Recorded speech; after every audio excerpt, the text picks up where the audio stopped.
Bonjour à tous, bienvenue pour la quotidienne du 17 mai. Au sommaire aujourd'hui, on passe en revue les rapports de gestion et des comptes 2021 avec nos deux invités. Christine Giraud, syndic pour la ville de Gland. Bonjour, merci beaucoup d'être avec nous. Avec nous également Gilles Davoine, municipal en charge des finances pour la ville de Gland. Alors en un mot, un seul mot, Gilles Davoine, comment résumer ces comptes 2021 ?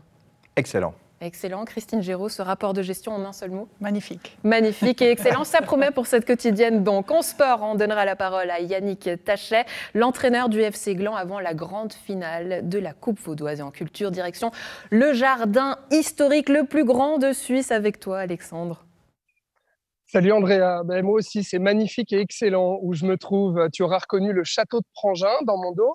Et puis je me balade ici dans son potager, puisqu'il s'agit, tu ne le savais peut-être pas, du plus grand jardin historique de Suisse. Alors on va savoir pourquoi en allant à la rencontre de son conservateur, Stéphane Repas Mendes, qui va nous expliquer son travail, les spécificités de ce jardin, qui d'ailleurs ouvre ses portes avec plein d'activités. C'est ce week-end, ce dimanche précisément, pour les familles, les petits et les grands. Il y a plein d'activités, on va en parler. Donc voilà, on va voir les légumes anciens ici. On se réjouit, mais d'ailleurs Alexandre, en parlant légumes, est-ce qu'on a des nouvelles de ton petit fenouil planté au potager à Gland ? Non, c'est vrai, j'ai pas encore eu de nouvelles, non, effectivement. Mais on va voir si je plante quelque chose aujourd'hui, mais je doute qu'on me laisse planter quelque chose ici où tout est bien aligné et bien répertorié. Bon, je me réjouis en tout cas de le voir en vrai. J'irai vérifier ça pour être sûre de ce que tu nous racontes. On passe à Gland avec les deux rapports, les rapports de gestion et des comptes 2021. J'aimerais qu'on commence avec le rapport de gestion. Christine Giraud, si vous le voulez bien. Mais même avant ça, revenir sur les votations de ce week-end, parce que là, je vais beaucoup trop vite. C'était quand même un sacré enjeu, Suisse Côte. On sait que vous souteniez le projet. On peut s'imaginer pourquoi. Quand on parlera des finances, ça nous donnera un petit indice. Mais j'imagine que vous êtes satisfait du résultat et que finalement, la tour Suisse Côte, mais pas que, tout ce projet, ce plan d'affectation a été accepté. Alors, c'est une satisfaction pour la municipalité qui salue ce vote et remercie aussi la population d'avoir soutenu l'action de la municipalité, puis c'est bien de ça qu'on parle. Si la municipalité soutenait, c'est parce que nous l'avons proposé au conseil communal, ce PA Lacréto. Le conseil communal l'a accepté, donc c'est un projet des autorités dans leur ensemble. Et dans ce sens-là, bien entendu, pour nous, c'était un enjeu important ce week-end. C'est pas seulement un enjeu financier, mais c'est économique au sens large du terme, c'est social, et c'est aussi clairement une vision et des perspectives d'avenir qu'on pourra amener pour les générations montantes, des nouveaux métiers, des nouvelles possibilités de développement pour notre ville, et c'est clairement quelque chose d'important. Et vraiment, nous sommes très ravis d'avoir eu ce vote de confiance aussi de la population. Ça nous a quand même conforté dans notre action municipale. On recevait hier le comité de soutien, mais aussi le comité référendaire Avenir Gland, qui nous disait suivre ça d'un œil attentif. Ils allaient notamment vérifier que les promesses et les engagements soient maintenus. Est-ce que vous craignez cette position-là, Gilles Davoine ? Est-ce que ça pourrait retarder notamment le projet ? Bon, maintenant, il y aura un permis de construire à délivrer. Et puis donc, permis de construire dit procédure, dit donc opposition possible et recours sur la levée des oppositions. Donc ça peut retarder le projet. Après, si le comité référendaire, si Avenir Gland dit vérifier que les promesses soient tenues, ça c'est un petit peu après. Je veux dire, ça, une fois que c'est construit, est-ce qu'effectivement il y a un parc public, est-ce qu'il y a une crèche, etc. Et ça, tout le monde y sera attentif. Les promesses que Suisse Côte a faites, pas la municipalité. Et tout le monde y sera attentif logiquement. Et ça ne va pas retarder le projet. Mais la procédure qui maintenant suit, c'est-à-dire celle du permis de construire, celle-là, il y aura certainement des oppositions quand même, et puis éventuellement des recours au tribunal cantonal contre la levée des oppositions, si elles sont levées, du moment que ça respecte effectivement le nouveau plan d'affectation. Très bien, on va s'intéresser à ce qui nous intéresse aujourd'hui. Donc le rapport de gestion et le rapport des comptes, je le disais en introduction, Christine Giraud. 2020, une année très particulière. 2021, l'année entre transition et renouveau. C'est comme ça qu'on résume ce document. Tout à fait. Oui, alors il faut se souvenir que 2021, c'est évidemment à cheval sur l'ancienne législature et la législature actuelle qui a commencé au 1er juillet. En cela, c'est une transition. 2021 a été marqué par la crise de la Covid qui a quand même encore fortement impacté les activités de tout un chacun, mais forcément aussi de la commune de Gland. Donc il y avait aussi des projets qui ont été soit moyennement faits, soit carrément abandonnés, selon de quoi on parle. Et puis transition, puisque voilà, nouvelle législature, nouvelle équipe. une nouvelle municipale dans l'équipe de la municipalité, mais 4 dicastères qui ont été redistribués, puisque Mme Weber a changé de dicaster, Mme Giraud-Nidegger, la nouvelle municipale, a forcément pris un nouveau dicaster, et M. Cretonny a repris aussi le SPOP comme nouveau dicaster, et moi-même à la syndicature. Donc quand même pas mal de changements, de nouvelles habitudes à retrouver.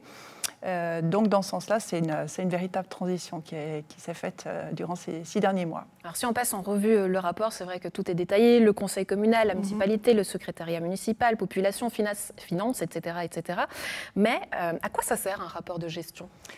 Eh bien, ça sert à remplir les obligations légales, puisque le rapport d'activité, le rapport de gestion est obligatoire de par la loi sur les communes, au même titre que les comptes. Ça doit être remis au plus tard le 15 juillet au préfet pour qu'il puisse faire la surveillance des communes, contrôler l'activité. Quand on parle de rapport de gestion, il y a aussi la commission de gestion qui se penche sur ce rapport. Le but de la commission de gestion, c'est de contrôler l'activité de la municipalité, voir comment les deniers publics ont été dépensés, est-ce qu'ils sont bien dépensés pour ce à quoi ils étaient prévus, par exemple. C'est aussi pour que le conseil communal puisse apprécier l'activité de la municipalité, parce que quand on est conseiller communal, on n'a jamais toute la vision de ce qui se passe réellement dans l'administration, donc c'est aussi une forme d'information, mais c'est pour donner toute l'information en transparence de ce qui a été fait l'année écoulée, et ça donne si vous avez lu les 150 pages du rapport, ce que j'espère... Carrément, mais il y a aussi un résumé, heureusement, je l'avoue. C'est vrai. Mais je vous propose même qu'on joue au jeu des 7 différences, Christine Giraud, puisque si on regarde les chiffres, ça va plaire à Gilles Davoine, qui vont s'afficher sur l'écran. On a des chiffres de 2020 et de 2021. On voit par exemple les nouvelles naturalisations. Là, ça a pas mal augmenté. On est passé de 46 à 80. Mais parmi tous ces chiffres, est-ce qu'il y en a un qui vous plaît particulièrement ? Alors, comme j'ai dit, donc on travaille sur une année qui est à cheval sur 2 législatures. Donc, moi, il y a un chiffre qui m'a toujours bien plu, c'est le chiffre de 1704 élèves au primaire au secondaire, comme ancienne municipale des écoles. Ça me parle. Mais d'ailleurs, Christine Giraud, permettez-moi, on voit votre côté très scolaire, si vous me permettez, dans ce rapport de gestion où tout est très détaillé. Ça, c'est la patte Christine Giraud. Oh, je pense que j'y suis peut-être pour un petit pourcent, mais pas tout à fait. Non, Gilles Davoine, on lui accorde ce petit pourcent. On lui accorde. Et puis, puisque vous me posez la question sur les chiffres, eh bien, j'endosse aussi ma nouvelle responsabilité comme responsable du développement durable. Et là, je vois qu'il y a une évolution dans le nombre dans les chiffres de ce qui a été distribué en termes de subventions à nos administrés. Et ça me fait plaisir puisque je vois que la population est sensible aussi aux actions en faveur du développement durable et puis fait appel à nos subventions. Donc, voilà. Gilles Davoine, je vais vous donner votre chiffre, c'est 71 millions qui revient à un budget total de la commune, qui revient en 2021-2020, puisque on va parler des comptes avec vous, des comptes 2021. Comment sont répartis justement ces comptes ?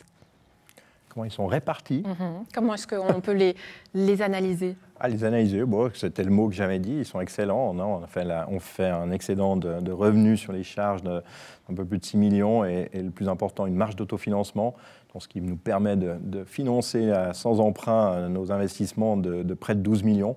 Donc ça, c'est vraiment ce qu'on peut appeler des comptes excellents. Est-ce que ce n'est pas devenu un peu trop facile pour vous parce que finalement, vous prévoyez toujours un déficit et puis là, on arrive avec un excédent de plus de 6 millions ?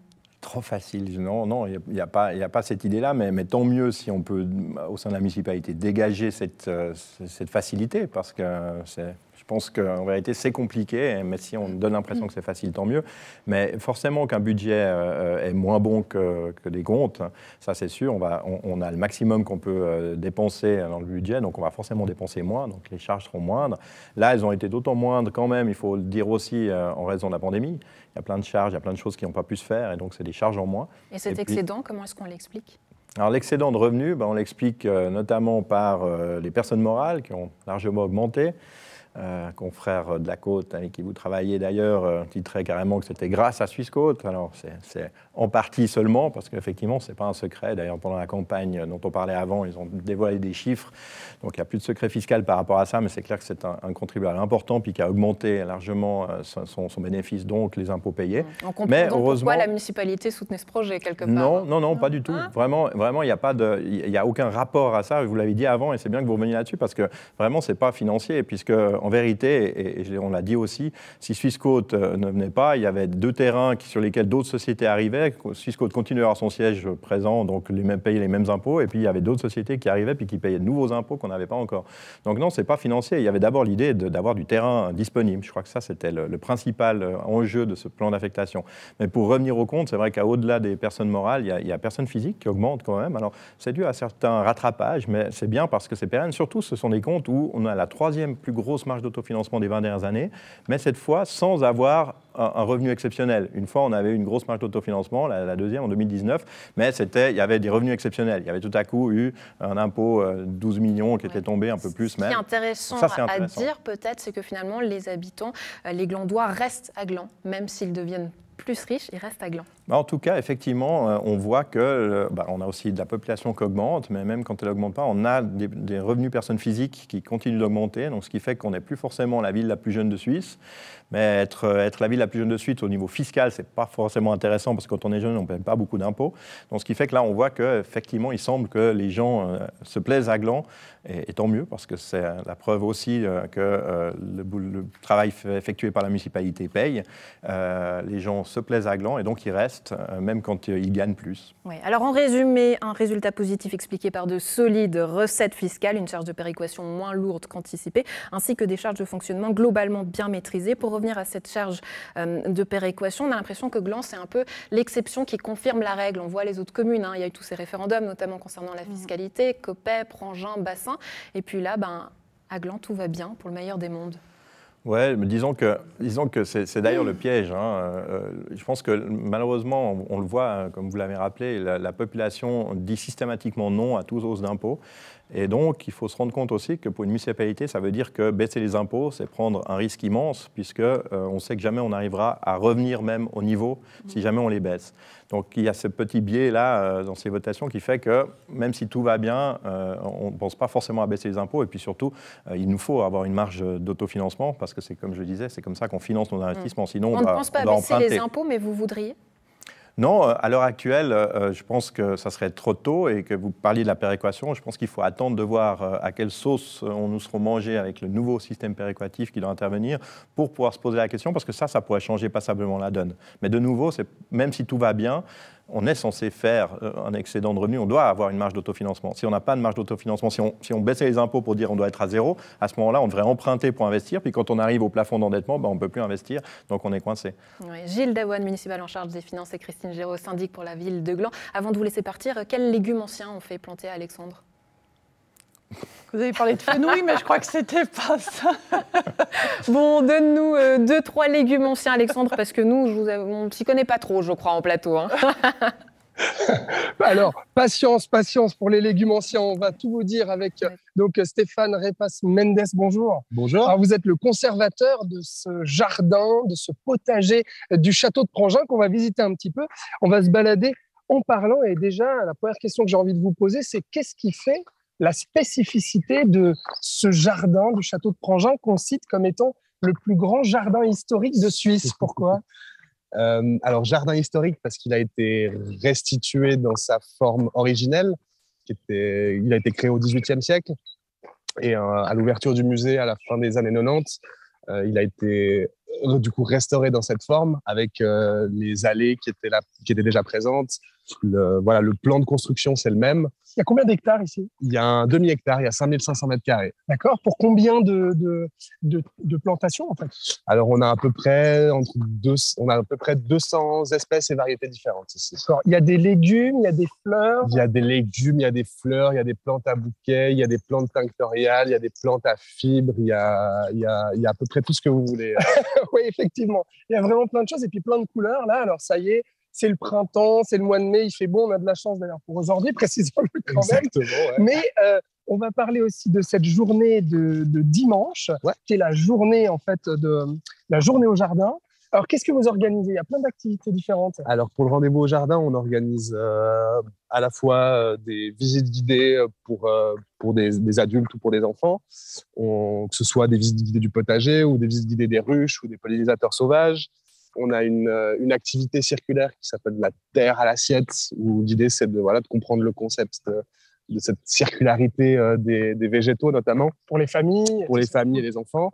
Et on a le Café Climat aussi, qui est une discussion sous une forme conviviale, un peu dans la café, avec des spécialistes de la question. Là, on va s'intéresser principalement à la biodiversité dans le milieu de l'agriculture. Ouais. Pour ça, on va avoir du coup une vigneronne qui va venir nous parler, un monsieur qui travaille au FIBOL, Raphaël Charles, et un professeur d'université qui parle dans son travail de biodiversité puis de déplacement des espèces face au changement climatique. Et puis vous, votre travail, en tant que conservateur de ces jardins, alors c'est vrai que conservateur de jardin, c'est pas commun. Vous avez repris ce poste, je le précise, à la suite du départ à la retraite de Bernard Messerly. Exactement. Et puis, Stéphane, vous êtes un trentenaire, et puis vous avez repris ce poste-là. Qu'est-ce qui vous a poussé à le reprendre ? L'aspect très varié du métier. Alors, pour le coup, j'ai pas les mains dedans. Je suis un jardinier de bureau. Oui, qu'on comprenne bien, ça consiste en quoi, en fait, ce travail de conservateur des jardins ? Il y a l'aspect technique, c'est-à-dire faire le plan de culture, décider ce qu'on va planter, les variétés, les espèces, etc. Et donc, tout l'aspect qu'on s'imagine dans un jardin. Et puis après, l'aspect aussi de valorisation, parce que comme on est une exposition, un musée, le but, c'est de donner à voir aux gens, de transmettre aussi du coup, le travail qu'on fait ici. Et donc, j'ai tout aussi cette partie en collaboration avec mes collègues, notamment de la médiation culturelle, cet aspect de transmission du savoir. Vous êtes la Bible, en fait, de toutes les espèces potagères d'ici. Alors, heureusement, en tant que Bible, j'ai accès à une bibliothèque et puis à d'autres supports d'information. Mais oui, je suis la personne de référence pour le potager parce que j'ai personne parmi mes collègues qui est là-dedans. Alors, les jardins, ils sont ouverts au public tout au long de l'année. Hein, et puis, vous faites aussi les visites guidées. Dans ces visites guidées, là, c'est un peu ce qu'on est en train de faire. Qu'est-ce que vous racontez aux gens, en fait, sur ce jardin ? Ça dépend des thématiques que j'aborde. Alors, je donne une visite chaque dimanche, une fois par mois, sur des thématiques que je choisis. Ça peut être la biodiversité cultivée, ça peut être la conservation des légumes et des fruits, ça peut être l'origine des légumes, ça peut être l'origine ou la migration des légumes.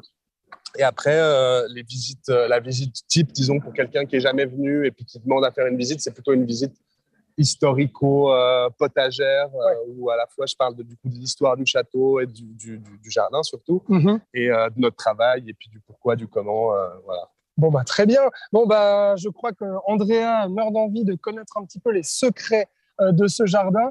On va marquer une petite pause sportive avec toi, Andrea, justement. Et puis, on revient ensuite avec Stéphane, qui va nous expliquer un petit peu les particularités des légumes anciens et de certains légumes dont on n'aurait pas connaissance, qui se trouvent ici, près de chez nous, à Prangin. Je te repasse la balle tout à l'heure, Alexandre, parce qu'on passe au foot avec le FC Gland. Yannick Tachet, bonjour, vous êtes l'entraîneur de l'équipe. Alors, vous vous préparez à disputer la finale de Coupe Vaudoise le 26 mai. Ça représente quoi pour le club ? C'est un bel événement parce que c'est clair que c'est un titre. Ça permet aussi de se qualifier pour la Coupe Suisse, que le club a vécu il y a 4-5 ans. Ils ont déjà gagné la Coupe Vaudoise, j'y étais pas encore, mais ils ont joué la Coupe Suisse contre une équipe de Super League. Donc c'est clair que c'est un bel événement pour aussi les juniors du club et l'ensemble du club. Oui, parce que c'est votre première saison en tant qu'entraîneur, pour ça que vous dites que c'est la première, mais on va y revenir d'ici quelques instants. Comment vous vous préparez justement à ce match décisif ? On ne change pas trop notre quotidien. On ne change pas une équipe qui gagne. Voilà, exactement. Non, mais tout a bien marché jusque-là, en tout cas en coupe. Et en championnat, on est de nouveau de mieux en mieux. On va sûrement... on est de nouveau deuxième, donc on espère jouer aussi les finales de promotion. Donc je pense qu'il faut continuer là-dessus sans être trop confiant, mais garder l'exigence. Ouais, ça passe beaucoup par le mental, vous en savez d'ailleurs quelque chose. Vous avez fait venir Daniel Guzman qui avait fait un très joli défi dans la région avec son papa notamment. Quel était le motif et le but de cette rencontre entre les joueurs et Daniel ? L'idée, c'était avec Daniel, on s'entend bien. Et il vient aussi, il a fait du foot, il a aussi entraîné des jeunes il y a un moment à Italiagnon. Et c'était de le faire venir on a eu un petit passage peut-être un petit peu plus difficile, on a perdu 2-3 matchs. Et c'était de parler un peu du dépassement de soi. Et je pense que c'est un très très bel exemple pour parler de ça. Et c'est vrai que c'était assez émouvant. C'était la veille de la demi-finale à Nyon. Et je pense que même le lendemain encore, les joueurs en parlaient. Et je pense que ça a porté ses fruits pour la demi-finale. Ouais, alors on le voit là, juste derrière vous à l'image. Pour rappel de l'histoire, il avait porté son papa sur fauteuil roulant sur tout un trajet, sur tout un parcours du combattant. C'était très joli et très émouvant à voir. Yannick, c'est votre première saison, je le disais, en tant qu'entraîneur de la première équipe. Alors, pour le moment, tout semble vous sourire. Vous le disiez, il y a eu des hauts et des bas, mais tout va bien. Quel bilan vous tirez de cette saison ? Bon, c'est difficile de tirer un bilan avant la fin de saison parce qu'on est dans nos objectifs. Ouais. Je pense que j'ai eu la chance d'avoir un staff très compétent et ambitieux, comme le comité, mais surtout d'avoir des joueurs qui ont fixé ces objectifs, donc qui avaient envie d'aller au bout en Coupe Vaudoise. Maintenant, on est en finale, c'est la dernière marche, et de jouer les finales de promotion pour essayer de monter d'une division. Donc, monter en deuxième Ligue Inter. Exactement, monter en deuxième Ligue Inter. Ça fait plusieurs années que le club essaye de monter, donc on espère que cette année, ça sera la bonne. Il faut déjà réussir à se qualifier. On est deuxième pour l'instant, mais il y a Chanvan qui est proche de nous. Mais voilà, je pense que c'est surtout le mérite des joueurs qui travaillent beaucoup. Enfin, on est exigeant avec eux, ils sont tout le temps là, ils sont présents. Et mentalement aussi, on leur demande beaucoup et ils sont tout le temps là. Et c'est un bon groupe, surtout. C'est des bonnes individualités, mais surtout un bon collectif. Donc ça, c'est important. Ouais. Qu'est-ce qui peut faire la différence, justement? Est-ce que cet aspect mental, c'est leur rappeler que jouer, il faut prendre du plaisir quand même? Sur quels aspects vous travaillez pour faire cette petite différence, ce petit plus? Ouais, alors je pense que c'est justement ça, ce que je viens de dire. Je pense que c'est la force de notre groupe, c'est qu'on a des joueurs très très forts individuellement, mais justement, comparé à certaines équipes, c'est pas un ou deux joueurs seulement, c'est vraiment tout un groupe. On est la meilleure attaque de deuxième ligue, des deux clubs confondus, et pourtant on n'a pas un des meilleurs buteurs. C'est vraiment, on a un collectif avec beaucoup de joueurs qui sont capables de marquer, qui aussi nos attaquants qui marquent beaucoup sont les joueurs qui défendent presque le plus. Donc on a vraiment, le groupe est soudé, donc je pense qu'ils sont prêts à faire les efforts les uns pour les autres. Je vais le dire tout bas, mais les faiblesses, sur quoi est-ce qu'on travaille? Non, je pense que maintenant c'est en train de plus devenir une faiblesse, mais c'est vrai qu'on est, je pense que l'équipe la plus jeune du championnat. Mais c'est comme c'est encore une fois des joueurs plutôt avec un fort potentiel. Certains, ça fait longtemps qu'ils jouent quand même en deuxième ligne, malgré qu'ils soient jeunes. Donc je pense que l'expérience, ils commencent à l'emmagasiner. Après, faire une finale de coupe, alors ils l'ont gagné pour certains il y a 4-5 ans. Faire des finales de promotion, malheureusement, il l'avait fait il y a aussi quelques années, mais il l'avait perdu. Donc, mais c'est aussi les expériences par les défaites que je pense qu'on apprend et que maintenant, j'espère que moi, le premier, parce que j'ai aussi perdu des finales de promotion, qu'on va essayer de corriger, d'avoir appris de ces défaites pour pouvoir aller jusqu'au bout. Ouais, l'expérience qui se transmet aussi de génération en génération, puisque le club a fêté ses 100 ans. Il signifie quoi cet anniversaire? Ça a été dommage parce qu'avec le Covid, c'est clair que toutes les festivités étaient un peu repoussées. Mais je pense que c'est l'image du club, que c'est un club historique de la région. C'est un club familial, très familial. Et je pense que c'est le seul club à cette taille, en tout cas en Suisse, au niveau amateur, qui a un musée. On a un musée qui a été ouvert. Et ça, je pense que c'est aussi transmettre la passion du club, des anciens aussi. Et pour la petite anecdote, il y a 20 ans ou 22 ans, mon père avait gagné la Coupe Vaudoise avec le FC Gland. Donc il y a aussi donc ça il attend la coupe. Il met la pression, en tout cas. Il met la pression. Mais il sera là et ça sera un des premiers supporters. Donc on espère pouvoir la ramener. Ouais. Bon, avant de vous laisser partir, est-ce que ça vaut la peine que j'envoie Alexandre une fois venir voir le musée? Ah alors oui, bienvenue Alexandre, avec grand plaisir. Ouais, ça marche. Bon, t'as entendu Alexandre, l'invitation est faite. Yannick Tacha, merci beaucoup d'avoir été avec nous. Très belle journée à vous. Alexandre, bon, tu es aussi attendu au musée du côté du FC Gland, mais pour l'instant, on retourne à Prangin, dans ton jardin, ça plante à la mode d'Alexandre. J'allais te dire, avant d'aller taper dans le ballon de foot, je dois m'occuper des légumes, ici, toujours, avec Stéphane Repas Mendes, qui est le conservateur de ces jardins au château de Prangin, qui m'a fait déguster d'ailleurs de la roquette. Alors, plus fraîche que ça, c'est pas possible, Andrea. Voilà, c'est les avantages d'être ici sur le terrain. Alors, Stéphane, je vous ai demandé quels étaient vos légumes favoris, en fait, qui étaient ici dans ce potager, et vous m'avez répondu les aroches. Mais pourquoi ? Alors, parce que c'est un légume qui a un peu une histoire, je dirais pas particulière, parce qu'en fait, au contraire, elle est généralisable à plein d'autres légumes. La roche, c'est cette petite plante, alors qui finira par arriver à 2 mètres, 2,20 mètres en fin de saison. C'est en quelque sorte un ancêtre de l'épinard. Alors, ils n'ont pas de parenté commune, mais par contre, ils ont un usage qui est le même, c'est-à-dire ces jolies petites feuilles. Alors, contrairement à l'épinard, elles peuvent être vert clair, pourpre ou vert foncé. C'est vrai que j'ai une question très bête, mais moi, je m'y connais pas trop en légumes. J'avais jamais entendu la roche, mais ça se mange encore aujourd'hui? Ça se cultive? Alors, ça se mange encore aujourd'hui ici et là. C'est un légume qui a été passablement oublié. Pour plein de raisons. On a eu d'autres légumes qui ont pu le remplacer. Je pense à l'épinard qui est là-bas. Vous voyez qu'il ne pousse pas exactement de la même manière. Lui, l'épinard, il a ras le sol.